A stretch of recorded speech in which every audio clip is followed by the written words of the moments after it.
সামগুৰিৰ গটঙাত ভয়ংকৰ দুৰ্ঘটনা নিৰন্তন হেৰুৱাই পথৰ পৰা এখন চাৰিচকীয়া বাহন গৈ সোমালে এটা বাসগৃহত দুৰ্ঘটনাটোৰ ফলত ভাঙি চূৰ্ণ বিচূৰ্ণ হৈ পৰে স্বপন বৰ্মন নামৰ লোকজনৰ বাসগৃহ কথমপি প্ৰাণ ৰক্ষা পৰে লোকসকলৰ AS12AJ 7597 নম্বৰৰ তীব্ৰবেগী বাহনখনে খুন্দা মাৰে বাসগৃহটোত ঘটনাস্থলীত উপস্থিত হয় সামগুৰি আৰক্ষী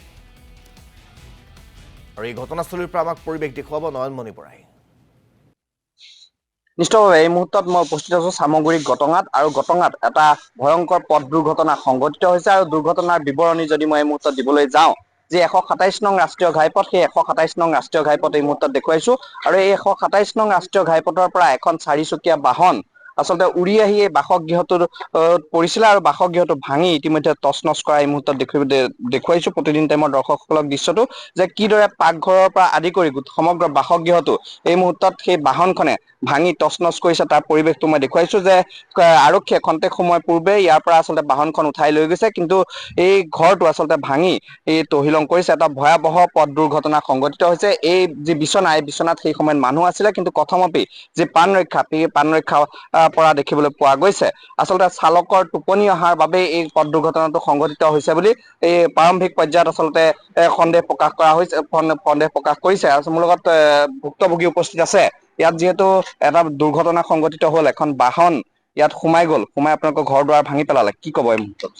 এইটো ভাঙিলে আৰু টোপনি হৈ আৰু মানুহটো আহিলে গাড়ী ড্ৰাইভাৰজন আহি পেলাই সোমাই দিলে ভাঙি গ'ল গাড়ীখনত কিমান মানুহ আছিলে 5 জন মান আছিল 5 জন কেঁচুৱা এটা আছিলে 5 জন আছিল আপোনালোকৰ ঘৰখনৰ ক্ষতি হৈছে ইতিমধ্যে আমাৰ ঘৰ গোটেইখিনি ক্ষতি হৈছে পাকঘৰ চাগৰ চব ভাঙি গ'ল থকা ঘৰো ভাঙি গ'ল গেছ চেছ যি আছিলে চব ভাঙি গ'ল